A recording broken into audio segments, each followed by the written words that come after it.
ஆன்மீக பெரியவர்கள் அனைவருக்கும் என்னுடைய வணக்கம். மகா பெரியவா நிகழ்த்திய அற்புதங்கள் எவ்வளவோ இருக்கின்றன. அவற்றை சொல்லிக்கொண்டே போகலாம். சொல்வதற்கு நானும் தயார், கேட்பதற்கு நீங்களும் தயார். மகா பெரியவா கருணையால் தொடர்ந்து கேட்டுக்கொண்டே இருக்கலாம். திருமுருக கிருபானந்த வாரியாரை பற்றி நீங்கள் கேள்விப்பட்டிருக்கலாம். அவர் ஒரு சிறந்த முருக பக்தர், சிறந்த ஆன்மீக சொற்பொழிவாளர். அவர் ஒரு முறை சென்னை மயிலாப்பூரில் உள்ள ஒரு கல்லூரியில் அங்கு நடந்த போட்டியிலே வெற்றி பெற்ற மாணவர்களுக்கு பரிசு கொடுத்து கொண்டிருந்தார். அப்பொழுது குருவினுடைய மகிமையை பற்றி, குரு எப்படி இருக்க வேண்டும் என்பதை பற்றி அங்குள்ள மாணவர்களுக்கு விளக்கி சொன்னார். அவர் சொன்னது இதுதான்: மாதா பிதா குரு தெய்வம் என்று கேள்விப்பட்டிருப்பீர்கள். மாதா எனப்படும் தாய், பிதா எனப்படும் தந்தை, குருநாதர் மற்றும் தெய்வம், இவர்களைத்தான் நாம் மாதா பிதா குரு தெய்வம் என்று சொல்லுகிறோம். அவர்களை எப்படி வணங்க வேண்டும், எப்படி மதிக்க வேண்டும் என்பதை பற்றி மிக அழகாக வாரியார் சுவாமிகள் விளக்கி சொன்னார். அப்பொழுது மகா பெரியவர் நடமாடும் தெய்வம் அவர்களை பற்றி ஒரு விஷயத்தை அங்கே சொன்னார். அதை விரிவாக கீழே காணலாம். மகா பெரியவரை பார்ப்பதற்காக ஒருமுறை வாரியார் சுவாமிகள் காஞ்சிபுரம் மடத்துக்கு சென்றார். அங்கு வழக்கம் போல கூட்டம். மகா பெரியவர் சுவாமிக்கு பூஜை செய்து கொண்டிருந்தார். சரி, பூஜை முடிவதற்குள் நாம் பக்கத்தில் உள்ள சில கோயில்களுக்கு சென்று விட்டு வரலாம் என்று வாரியார் சுவாமிகள் கோவில்களுக்கு சென்றார்.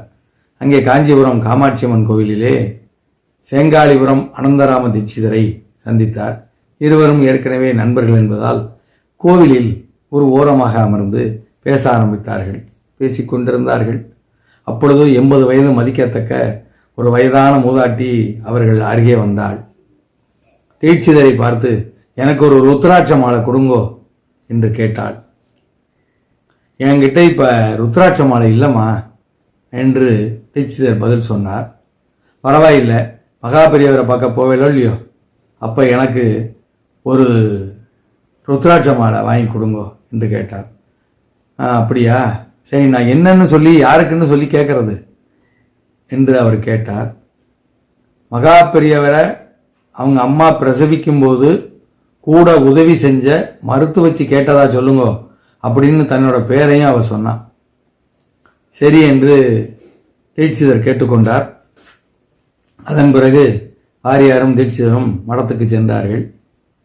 அங்கே மடத்திலே ஒரு ஆகம தேர்வு நடத்தி அதிலே வெற்றி பெற்ற மாணவர்களுக்கு மகா பெரியவர் சால்வை போர்த்தி ருத்ராட்ச மாலை கொடுத்து பரிசுகள் கொடுத்து கொண்டிருந்தார்.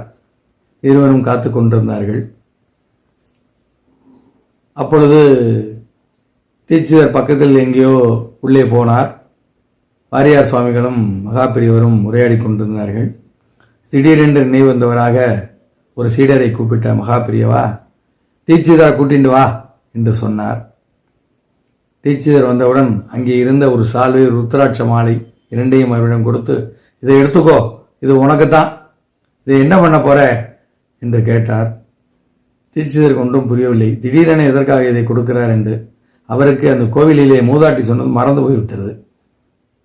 மகா பெரியவர் சொன்னார், கோவிலில் ஒரு மூதாட்டி ஒன்றை பார்த்தாலோ இல்லையோ, அவதான் என்ன இந்த உலகத்துக்கு அறிமுகப்படுத்தினா, இந்த தேகத்தை, இந்த சரீரத்தை அடையாளம் காட்டினா இல்லையா, அவளுக்கு நான் ஏதாவது செய்யணும் இல்லையா, உங்ககிட்ட ஒரு ருத்ராட்ச மாலை கேட்டாலே இந்த சால்வையும் ருத்ராட்ச மாலையும் அவள்கிட்ட கொடுத்துரு என்று அவர் சொன்னதும் தீட்சிதரும் வாரியாரும் அப்படியே சிலிர்த்து போனார்கள்.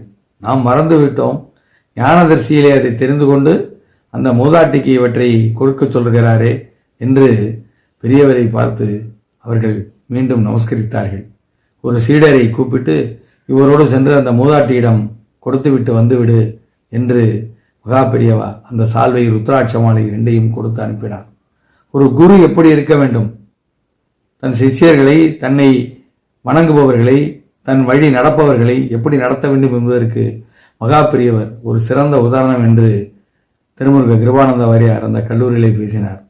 மகா பெரியவர் நடமாடும் தெய்வம் அல்லவா, அவருக்கு தெரியாதா யாருக்கு செய்ய வேண்டும், எப்படி செய்ய வேண்டும், எப்போது செய்ய வேண்டும் என்று அவரை தொடர்ந்து வணங்கிக் கொண்டிருக்கும் அத்தனை பக்தர்களுக்கும் அவர் தற்போதும் சூட்சும வடிவிலே உதவி கொண்டுதான் இருக்கிறார். ஜெய ஜெய சங்கர, ஹரஹர சங்கர. நண்பர்கள் அனைவரும் கார்த்திக் வீடியோஸ் யூடியூப் சேனலை தொடர்ந்து பார்த்து வாருங்கள். மறந்து விடாமல் சப்ஸ்கிரைப் செய்யுங்கள். கூடவே ஒரு பெல் பட்டனையும் கிளிக் செய்யுங்கள். உங்களுக்கு நான் போடக்கூடிய அவ்வளவு பதிவுகளும் வந்து சேர்ந்துவிடும். மறந்து விடாதீர்கள். வாழ்க வளமுடன்.